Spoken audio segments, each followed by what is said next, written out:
The San Diego City Council's newest members make it official today. We're not a drain on the system. We try to stay together. We clean the area. We keep it safe. A tuneful protest today from a choir that lives in the streets of downtown.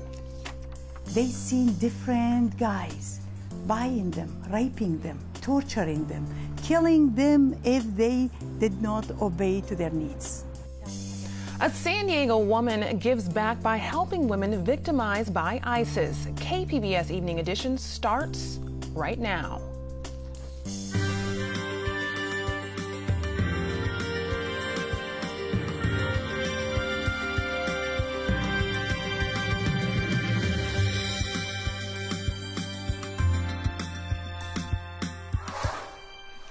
Good evening and thanks for joining us. I'm Ebony Monet. San Diego's newest leaders are on the job. They were sworn in today. The inauguration took place at the Balboa Theater downtown. Mayor Kevin Faulconer and newly elected City Attorney Mara Elliott took the oath of office with 3 new council members, Barbara Bree, Georgette Gomez, and Chris Ward, along with 2 re-elected council members, David Alvarez and Myrtle Cole. Cole was also elected to the council as the council president this afternoon. KPBS Metro reporter Andrew Bowen is at City Hall and brings us this report. Well, the vote went down today 6-3. The 4 Republicans on the city council joined 2 Democrats, new city councilwoman Barbara Bree and Councilwoman Myrtle Cole, in voting for Cole as the next council president. Most of the speakers today favor David Alvarez for the job. They see him as more independent of the mayor's office and also more willing and able to provide some progressive solutions to the city's problems, including housing affordability, homelessness, and climate change. Myrtle Cole is the first African-American woman to hold this job of the council president, and we'll be seeing very soon what kinds of solutions she'll be putting forward to the city's problems over the next year as council president. Andrew Bowen, KPBS News. A group of homeless choir members urge San Diego's elected officials to put a stop to ticketing the homeless. KPBS reporter Susan Murphy tells us the vocalists were cited last week for sleeping in their tents on city sidewalks, but they say they have nowhere else to go. Rescue me, come forth and speak. Standing on the steps of Horton Square in downtown San Diego,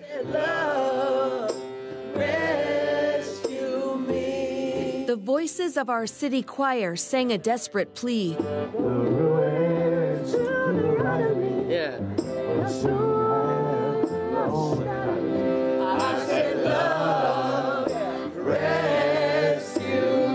The songs resonated across the plaza where current and newly elected city officials were gathering for a swearing-in ceremony. The vocalists, most of whom are homeless, are urging city officials to stop giving citations to the hundreds of people living on the streets. A dozen of the choir members were ticketed last week for sleeping in tents on 13th Street outside the church where they rehearse. Jazz musician Steph Johnson is their leader. We demand that the mayor suspend these inhumane practices and that Mayor Faulconer do so as an emergency humanitarian action until permanent and safe housing is provided to every San Diegan in need of shelter. A growing number of homeless people are sleeping in tents that line city blocks. A recent count shows more than 1,100 people sleep on sidewalks and parks in downtown. But a city ordinance makes it illegal to block a sidewalk or street, whether it's to sleep there or pitch a tent or park a cart. Choir members argue they have no other choice. Shelters are full and waiting lists for permanent housing units are years long.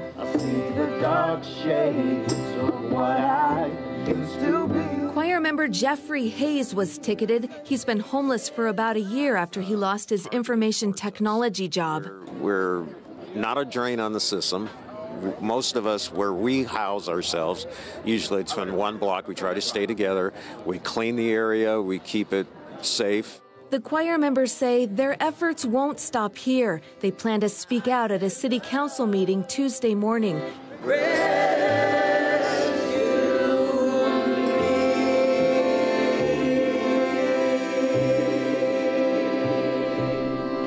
Susan Murphy, KPBS News.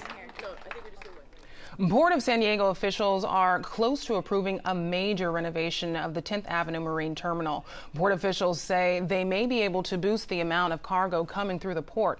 The expansion would add more tractor-trailer traffic along Harbor Drive, but community advocates are working hard to keep the added traffic from creating more pollution in Barrio Logan. The Environmental Health Coalition's Joy Williams says the port is addressing their concerns.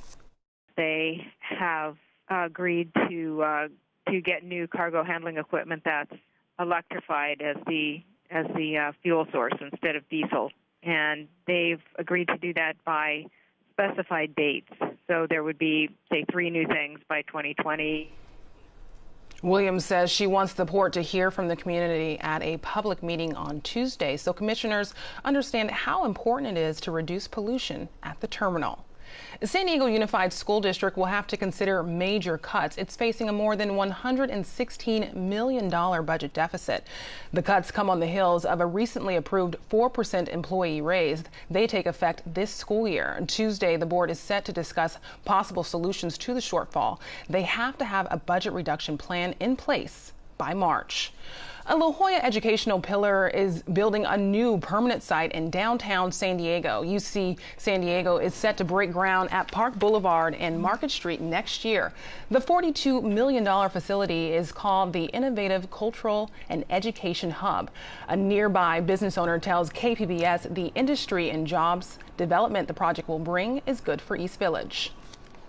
It's nice to see something besides convention facilities come down here, or something that's not directed toward tourism. It's like having the shipyards on the harbor. It's nice to have industry located. So this is, while not industry, it's still a major deep-pocketed organization. The 66,000 square foot building is expected to be completed by 2020 or early 2021. More San Diego students will get a chance to go to college for free. The San Diego Unified School District has announced it's expanding the Promise program to 800 students in 2017. San Diego Promise is a partnership with San Diego Unified and the San Diego City Community Colleges. It pays for enrollment fees and books not covered by financial aid. 90% of current participants are from families with household incomes below $40,000. Scientists are gathering at Hotel del Coronado tomorrow to focus attention on a global problem that touches San Diego, ocean acidification. KPBS reporter Eric Anderson has more. The oceans cover 70% of the planet. They act as an engine for more than $2.5 trillion worth of economic activity, and they feed 2.6 billion people. But the oceans are changing as they absorb more carbon dioxide from a warming climate. The oceans are becoming more acidic, and that's stressing plants and animals that live beneath the surface. The Nature Conservancy's Skylie McAfee says the changes will touch everyone on the planet. We need to be thinking about strategies that build and enhance biodiverse, very complex, very healthy ecosystems. And those ecosystems, science is telling us, are better able to withstand the kinds of stressors and the kinds of impacts that we're expecting from acidification. McAfee says the new alliance that is meeting in San Diego for the first time tomorrow will work to map out ways to soften the blow of acidification. Those strategies include working with farmers to reduce nutrient-rich runoff, encouraging the development of more resistant corals, and increasing the number of marine protected areas. McAfee says encouraging diverse underwater populations is one key to making those populations more resilient. Eric Anderson, KPBS News.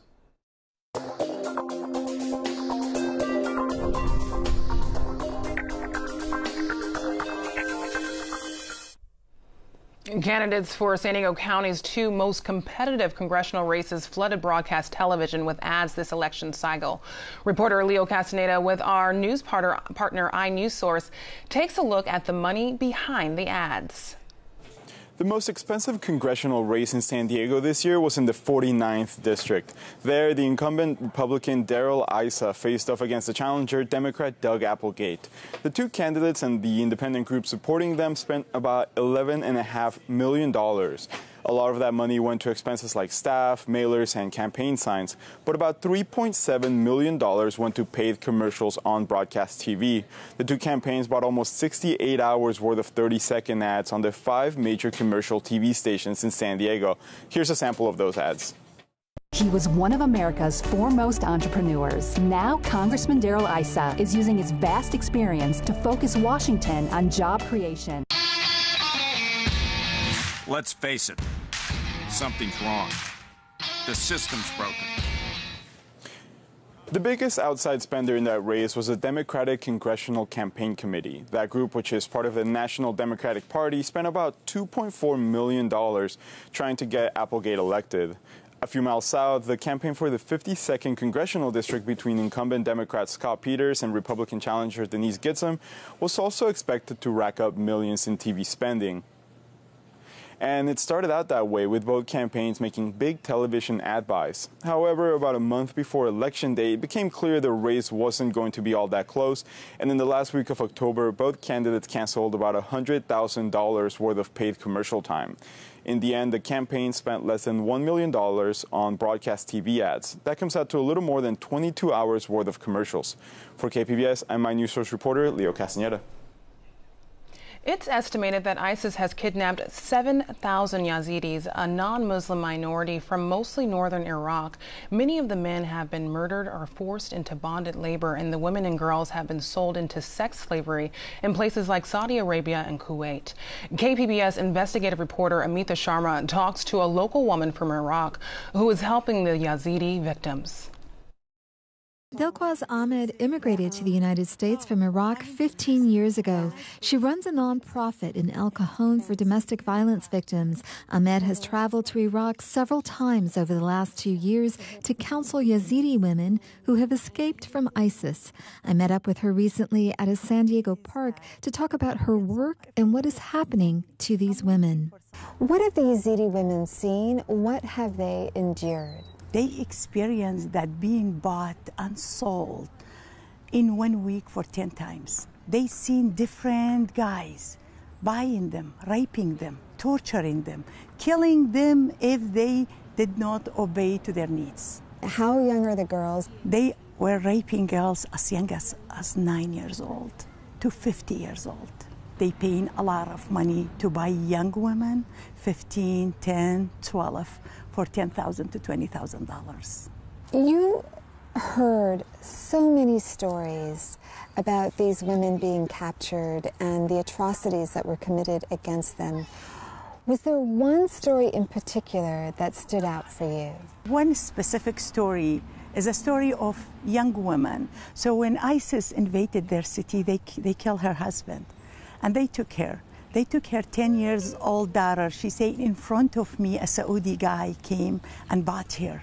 She told me that they took 2 of my kids, 5 and 6 years old, and 1 week baby, and they poisoned them, they killed them. She was crying by telling me she was not able to have a decent funeral for her kids. And when I told her what stood up for you specifically, she said, my daughter. My hope is one day I can find her. I think she's alive, she said, but I just don't know where is she now. What did these women say about their ISIS captors and who these men were? They say they were from different countries. They were from Nigeria, Algeria, they were from Yemen.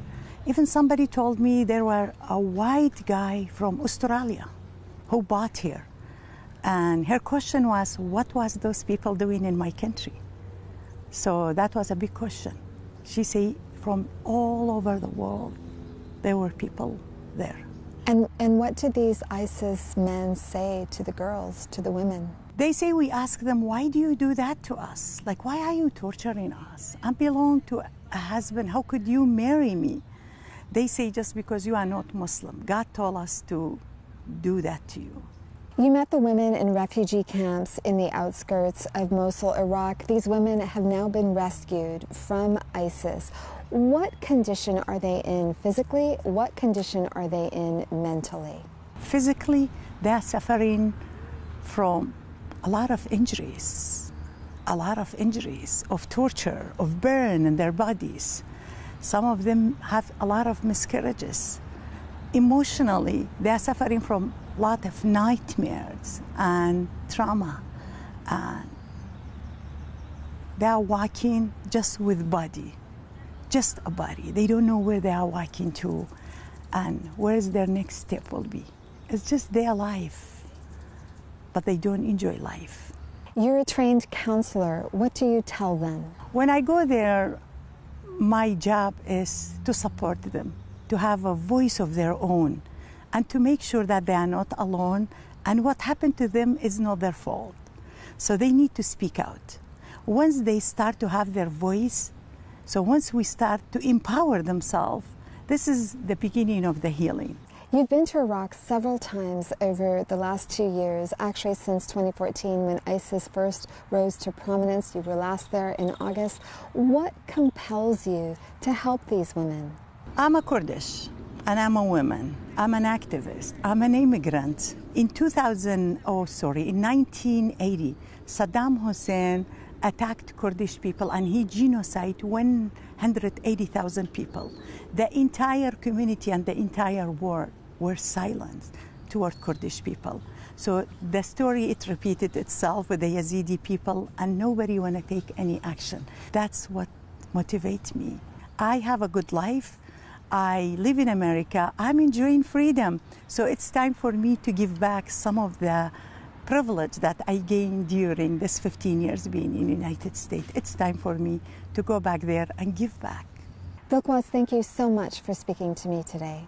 You're welcome. Young immigrants who live in the country illegally and are traveling abroad have been advised to return to the U.S. before Donald Trump is sworn in as president. AP reporter Ted Shaffrey has the story.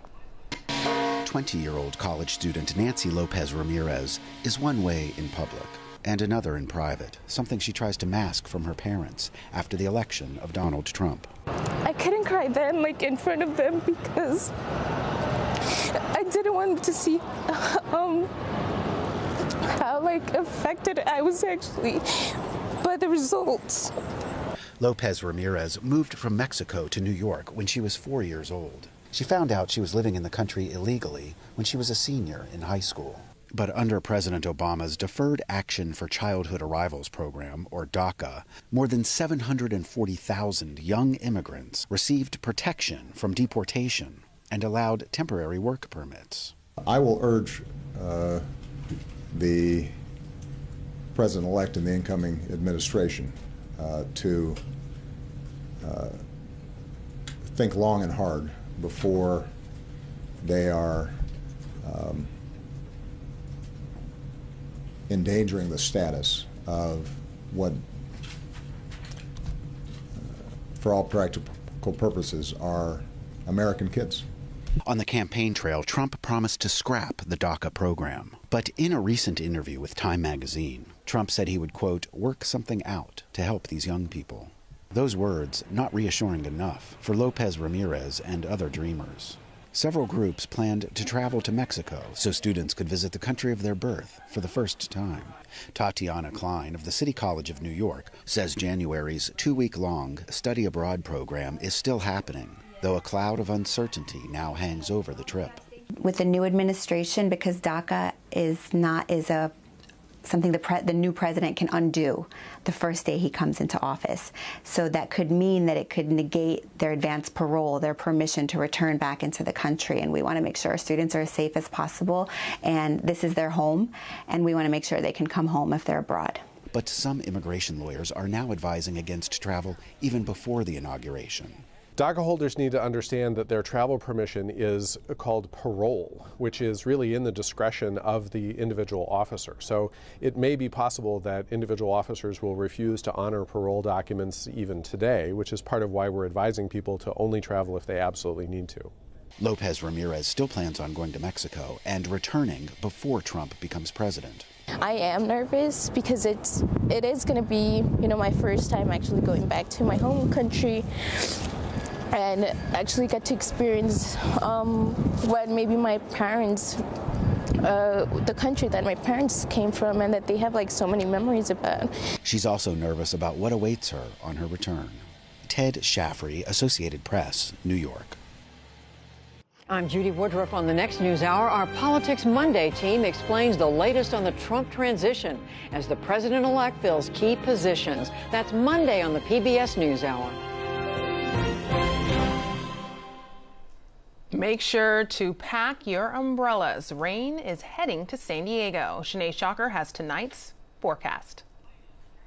Well, as we head throughout the beginning of this week into late week, we have quite a bit of weather going on and even some chances of rain as we head towards the latter half of the week. Now, what you're looking at here over the past 6 hours, we have some pretty strong westerly flow moving onshore. That's keeping that marine layer over the coast, which means we have some fog as well as area of low clouds from the mountains and then pushing into the valleys throughout tonight as well. These are going to stick around until Wednesday into the evening as well. But for our lows tonight across the county, we're looking at 50 degrees out towards Borrego Springs and 43 out towards Ramona. Out in Oceanside, we're at 49, and Chula Vista, we're at 52 degrees for tonight. Here's what is going on for our Tuesday. This is going to be the next one that's going to be bringing our biggest downpours throughout the latter half of the week, but it's staying offshore. We'll have an area of weak high pressure move in throughout Tuesday afternoon into Wednesday, so we'll have some pretty mild days moving ahead, but this is where it starts to get different. We have this cold front that's going to be pushing across the southwest, and that's going to bring some rainfall across the coastal regions of Southern California, including San Diego County. So here, this is how it's going to be playing out across the coast. So we have some sunshine in from Tuesday into Wednesday, seeing those low clouds in the mornings, the high clouds heading towards the afternoons. And then by Thursday, we start to build in some cloudier conditions, temperatures remaining in the 60s. And by Friday, we'll see that occasional rainfall across the coastal regions. Clouds and sun in the mix for our Saturday, 60 degrees for our high. As we head inland, relatively the same kind of pattern. We're slowly warming up with that area of high pressure moving on Wednesday, 74 degrees. But then as that low pressure approaches with that cold front, it will cool down into the lower 60s by Friday. And we'll have a bit of rain in the forecast as well for Friday. Saturday, we're looking at partly sunny and cooler conditions as well, a low in the 30s.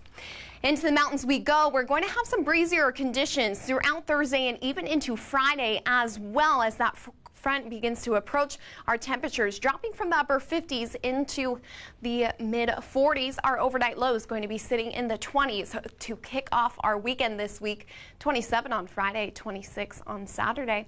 And last but not least, we head out towards the deserts and we're in the 70s on a slow cool down into the lower 60s. Here we'll also have the chances of some downpours come Friday. Temperatures dropping into the mid 60s by Friday. Our lows at 41, and then by Saturday, our lows right around the freezing mark. For KPBS News, I'm Shanae Shocker.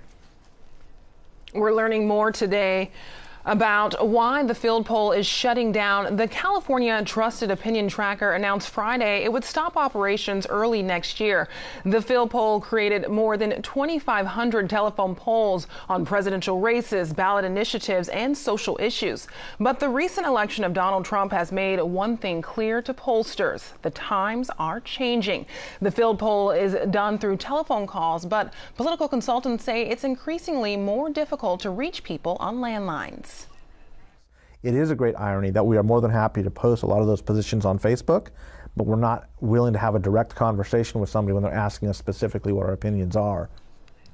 A field poll was established in 1947. Its parent company is discontinuing all activities related to the poll. National Bike Month is still several months away, but the San Diego Association of Governments is gearing up for it now, offering mini grants to groups that encourage cycling. They have about $30,000 to give away and are especially interested in projects dealing with education and building support and promoting biking as transportation. Applications are being accepted through January 20th. 11 bald eagles were spotted during an organized count at sites across Riverside and San Bernardino counties over the weekend. It was the first count of the season. The U.S. Forest Service says the birds commonly migrate south to spend their winter vacations around regional lakes, feasting on fish and ducks. Experts say peak numbers of eagles can be seen in January and February at Lake Paris, Lake Hemet, Big Bear Lake, and Lake Arrowhead. Now, here's a look at what we're working on for tomorrow in the KPBS newsroom. On Morning Edition, we'll have the first in a two-part series on how Mexicans are reacting to the election of Donald Trump. And on Midday Edition, hundreds of people die crossing the border every year. Tomorrow, we introduce you to the group of volunteers who risk their lives to rescue dying migrants and to recover their remains. You can find tonight's stories on our website, kpbs.org/evening edition. Thanks for joining us. Have a great night.